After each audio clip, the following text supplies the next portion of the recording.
রাজধানীর মিরপুরের পীরের বাগে গত বছরের ২০ এপ্রিল রাতে কাইয়ুম ও জাহাঙ্গীর নামে দুই বন্ধু খুন হন। এ ঘটনার পরের দিন নিহত কাইয়ুমের ভাই ফরাদ মিয়া বাদী হয়ে ১৮ জনের নাম উল্লেখ করে আরও অজ্ঞাতনামা বেশ কয়েকজনের নামে মিরপুর থানায় মামলা করেন। দিন রাত্রে আইসা ওর এক বন্ধু এসে বলতেছে যে তোদের এলাকায় আমার এক ভাগ্নি আছে, নিয়ে আসছে বেলার নামে এক ছেলে, তো চল যাই একটু। তো ওর সাথে গেছে রাত্রে 11:30 থেকে 12:15টার দিকে। তো এই পর্যন্ত তো আমরা জানি, যখন বের হয়ে যায় তখন আমি দেখছি যে 4 জন বের হয়ে গেল বাইকে করে ওই জাহাঙ্গীরের সাথে। পরদিন সকাল 6টায় পুলিশে বলে যে আপনার ভাই মারা গেছে। তো যাওয়ার পরে ঢাকা মেডিকেলে আমরা চলে যাই শনাক্ত করার জন্য। সেখানে যাই জানতে পারি যে হ্যাঁ ঠিক আছে, আমার ভাই মারা গেছে। তারপর দিন তো মামলা হয়। পরে পুলিশ মামলার এজাহারভুক্ত দুজন আসামিকে গ্রেফতার করে। এ সময় এজাহারে উল্লেখিত সুজন ব্যাপারীকে খুঁজে না পেয়ে police lift maker Sujon Ahmed সরকারকে আটক করে বলে অভিযোগ সুজনের চাচার। তিনি বলেন, সুজন লিফট স্থাপনকারী একটি প্রতিষ্ঠানে মেকানিক হিসেবে কাজ করতেন। মূল আসামি এখানে একবার ছিল।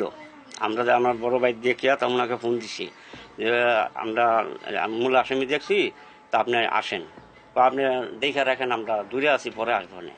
তো এইভাবে বললে কি মূল আসামি কি এখানে থাকে? তারপরে ওনারাই আমার মনে হইতেছে তারা মূল আসামিতে হয়তো টাকা পয়সা খাই এই ধরনের আমাদের সাথে দুর্বলতা পাই আমাকে এই ধরনের কাজ করতেছে। অন্যজনের বদলে নিজের ছেলে জেল খাটছে। পিতার কাছে এ এক দুর্বিষহ কষ্ট। কেন তার ছেলেকে পুলিশ গ্রেফতার করলো সে প্রশ্নের উত্তর জানতে চান কলা বিক্রেতা দরিদ্র আহমেদ আলী। বাদীর কাছে বললে বোঝেনি, পরে বাদী জানতে পারছে, জানতে পারার পরে আমাকে একটা হলফনামা দেয়। বোঝেনি হলফনামা দেয় যে এই সুজন সে সুজন না, আর সে সুজন পলাতক আছে বা ঘুরে বেড়াচ্ছে। বোঝেনি এই পর্যন্ত পুলিশ আমার ছেলেকে ছাড়লো না, আমার ছেলেকে একটা জামিন করার ব্যবস্থা করে দিল না।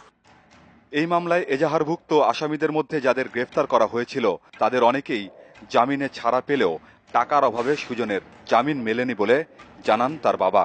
অ্যারেস্ট হয়েছে 6 থেকে 7 জন। বোঝেন সবাইকে জামিন দিছে। আমার ছেলেটা একদম নির্দোষ, আমার ছেলেটা এ পর্যন্ত জামিন পাইল না। বোঝেনি আমি খুব দুঃখের বিষয়, আমি খুব গরিব মানুষ, আমি টাকা পয়সা নাই। আমার ছেলেটা জামিন করার ব্যবস্থা আমি সরকারের কাছে বা আমি কাছে সবার কাছে আমি মুক্তি চাই, আমার ছেলেটা যাতে মুক্তি হয়। এদিকে মামলার বাদী ফরহাদ হোসেন আদালতে হলফনামা দাখিল করে বলেছেন, তার ভাইয়ের হত্যাকারী সুজনের পূর্ণ নাম সুজন ব্যাপারী, পিতা মৃত আবুল হোসেন ব্যাপারী। আর যে সুজনকে পুলিশ গ্রেফতার করেছে তার পূর্ণ নাম মোহাম্মদ সুজন আহমেদ সর্দার, পিতা আহমেদ আলী সর্দার। যে আসামি তাকে করছি, এই সুজনকে আসামি সেটা করি নাই। যে সুজন প্রকৃত সুজন তাকেই করছি। তো অরিজিনাল সুজন এই সুজন না, না কিছুই করেনি এখন পর্যন্ত। তাকে পুলিশকেও ইনফর্ম করা হয়েছে, সিআইডিকেও ইনফর্ম করা হয়েছে, তারা কখনো আসেই না। 13 নম্বর ওয়ার্ড আওয়ামী লীগের সাধারণ সম্পাদক ক্রাইম সিন টিমকে জানান, ঘটনাটি জানাজানির পর স্থানীয় গণ্যমান্য ব্যক্তিদের নিয়ে থানায় গিয়ে নিরপরাধ সুজনকে ছেড়ে দিয়ে প্রকৃত আসামি সুজন ব্যাপারীকে গ্রেফতার করার অনুরোধ করেছিলেন, কিন্তু তাতেও কাজ হয়নি। অনেক লোকে তাকে চিনে এবং চাচা খুব ভালো মানুষ এবং চাচার সন্তানও খুব ভালো মানুষ। সিআইডির ইন্সপেক্টর সাহেবের সাথে কথা বললাম, বলল যে দেখেন এটা তো তদন্ত দিন, আমরা তদন্ত করে দেখছি। আমার কাছে মনে হয়েছে, কিন্তু আমি অন্য সুজনকে অ্যারেস্ট না করা পর্যন্ত আমি সুজনকে অব্যাহতি দিতে পারি না। মামলার বাদী দাবি করেছেন খুনিদের যেন দ্রুত বিচার হয়। আমার ভাইয়ের তো কোনো দোষ ছিল না, ও তো গেছিল আরেকজনে ডাইকা নিয়ে গেছে, যে উপকার করার জন্য ডাইকা নিয়ে গেছে, তাহলে ওকে কেন এইভাবে মারলো?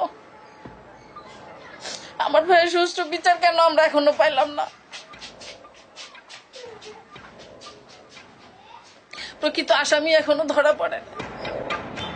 মামলার বিষয়ে জানতে তদন্ত কর্মকর্তা সিআইডির ইন্সপেক্টর মকবুল হোসেনের সাথে কথা হলে তিনি এই মামলার তদন্তভার নতুন পেয়েছেন বলে জানান। জোড়া খুনের মামলাটির সুষ্ঠু তদন্ত হবে সে প্রত্যাশাই করছেন ক্ষতিগ্রস্ত পরিবারগুলো।